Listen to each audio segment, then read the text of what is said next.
আওয়ামী বিরোধী, কোন আওয়ামী সন্ত্রাসীদের কাছ থেকে হুমকি আমরা সহ্য করব না। জনাব তারেক রহমান বলেন যে একটা শিশুর নাকি হাঁটতে 6 থেকে 12 মাস লাগে, আর এই সরকারের তো মাত্র কয়েক মাস হয়েছে। এই সরকার কি কোনো শিশু? আমরা কি কোনো শিশুকে বসিয়েছি সরকারে?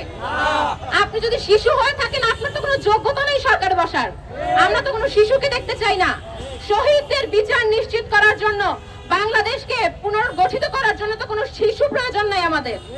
আমাদের একজন যোগ্য সরকার প্রয়োজন। এরকম আবল তাবল কথাবার্তা, এবং এই সরকারে যারা বসে আছে, আপনারা দেখবেন সংসদেও যারা আছে, অনেক ধরনের আবল তাবল কথাবার্তা শোনা যাচ্ছে।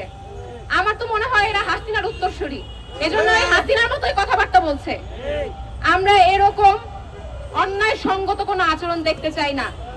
এবং সালাউদ্দিন সাহেবকে বলবো, আপনি যেমন বাংলাদেশের নাগরিক, আয়াস ভাইও বাংলাদেশের নাগরিক, আমরাও বাংলাদেশের নাগরিক।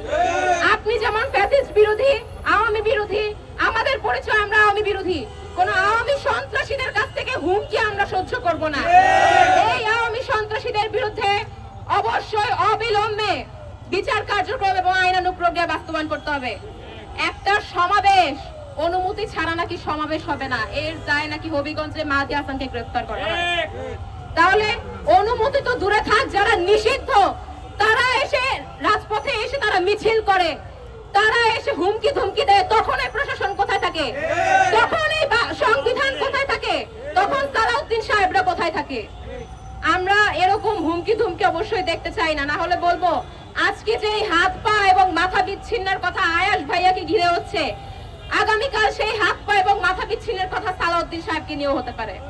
অতএব অতি দ্রুত এইসব চিহ্নিত সন্ত্রাসীদেরকে আইনের আওতায় আনতে হবে, এবং প্রশাসনের থেকে যারা এই সন্ত্রাসীদেরকে দেখার পরও, যেখানে সেনাবাহিনী, যেখানে আনসারদের ক্যাম্প থাকার পরও মানুষদেরকে দিনে দুপুরে হত্যা হতে হয়, এরকম প্রশাসনের জড়িত যারা ব্যক্তিবর্গ আছে তাদেরকে অবশ্যই আইনের মাধ্যমে বিচার সম্পন্ন করতে হবে।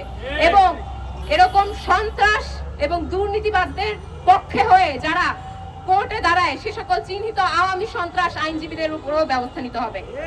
কোন মানুষকে সাধারণ কাতারে রাজপথে প্রশাসনে এবং সরকারি পর্যায়ের কোনোভাবে যাতে তাদের অধিকার লঙ্ঘন না করা হয়, আওয়ামী লীগের কোন সন্ত্রাসীদের মাধ্যমে হুমকির শিকার না হতে হয়, এই ব্যবস্থা যাতে সরকার করে।